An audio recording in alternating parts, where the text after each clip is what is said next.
प्यारे प्यारे बच्चों, मैं आरती आप सबका आरती एजुकेशन वर्ल्ड में स्वागत करती हूँ। बच्चों, आज की इस वीडियो में हम आपकी हिंदी विषय की जो कार्यपत्रक नंबर 34 आया है, जिसकी दिनांक 21 सितंबर 2020 है, कक्षा 10 का, उसको पढ़ेंगे और उसके सारे प्रश्नों के उत्तर करेंगे।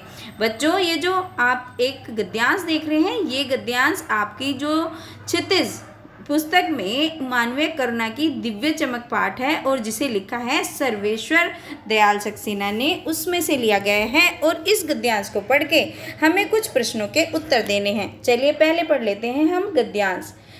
बच्चों, मानवीय करुणा की दिव्य चमक पाठ सर्वेश्वर दयाल सक्सेना जी ने लिखा है। ये एक संस्मरण है। अब ये समझिए संस्मरण क्या होता है। संस्मरण बोलो या स्मृति बोलो, ये याददाश्त पर आधारित लेख होता है, जिसमें लेखक अपनी स्मृतियों यानी कि यादों के आधार पर किसी व्यक्ति या घटना का वर्णन करता है और उसके माध्यम से वह व्यक्ति या घटना हमारे सामने चित्र की भांति साकार हो जाता है।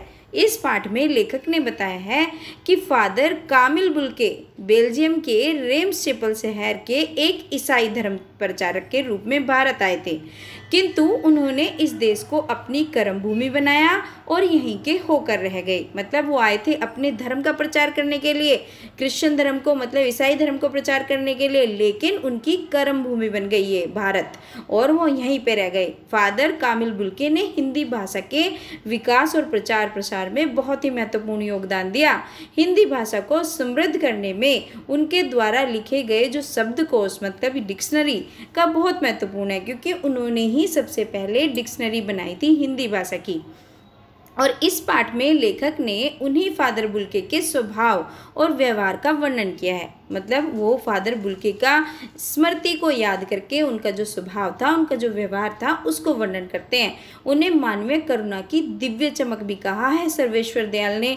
किसको? बुल्के जी को। लेखक का मानना है कि जब तक रामकथा है, इस विदेशी साधु को हमेशा याद करा जाएगा और हिंदी भाषा और बोलियों के अगाध प्रेम का उदाहरण माना जाएगा।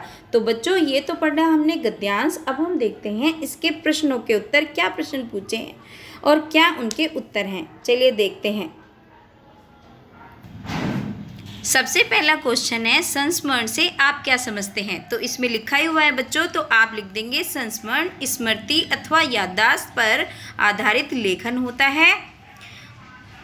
इसमें लेखक अपनी स्मृति और यादों के आधार पर स्मृति या यादों के आधार पर किसी व्यक्ति अथवा घटना का वर्णन करता है और इसके माध्यम से वह व्यक्ति या घटना हमारे सामने चित्र की भांति साकार हो जाती है, जैसे कि हमारे सामने की घटना है।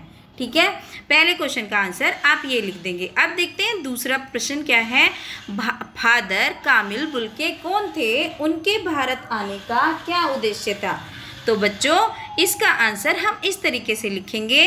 फादर कामिल बुल्के बेल्जियम के ईसाई धर्म प्रचारक थे और वह भारत में अपना धर्म प्रचार करने के लिए आए थे। तीसरा क्वेश्चन हमसे पूछा है इन्होंने, भारत में फादर कामिल बुल्के ने क्या योगदान दिया? तो इसका उत्तर हम इस तरीके से लिखेंगे। फादर कामिल बुल्के ने हिंदी भाषा के विकास और प्रचार प्रसार में बहुत ही महत्वपूर्ण योगदान दिया है। हिंदी भाषा को समृद्ध करने में उनके द्वारा लिखे गए शब्दकोश का महत्वपूर्ण योगदान रहा है, क्योंकि बच्चों हिंदी भाषा का शब्दकोश सबसे पहले फादर कामिल बुल्के ने ही बनाया था।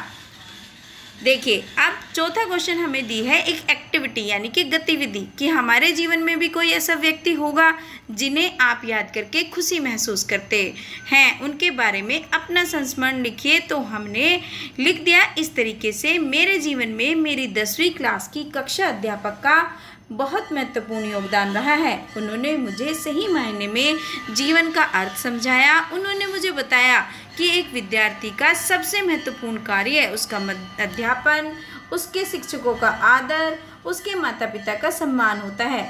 यहाँ पे बच्चों आपको कोमा लगाना है। अगर वह समर्पण भाव से अध्यापन करे और अपने बड़ों का आदर करे तो जीवन में सफलता से उन्हें कोई नहीं रोक सकता।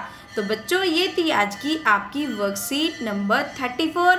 अगर आपको वीडियो से हेल्प मिली है तो please like the video, subscribe the channel and don't forget to share with your all friends. और बच्चों अपने प्यारे कमेंट ज़रूर लिखना, क्योंकि मैं आपके जो भी आपको महसूस होता है अच्छा बुरा कुछ कहना चाहते हैं मुझसे वो लिखिए, क्योंकि मैं जब भी टाइम मिलता है आपके कमेंट पढ़ती हूँ और मुझे बड़ा अच्छा लगता है आपके कमेंट पढ़ के। Thank you.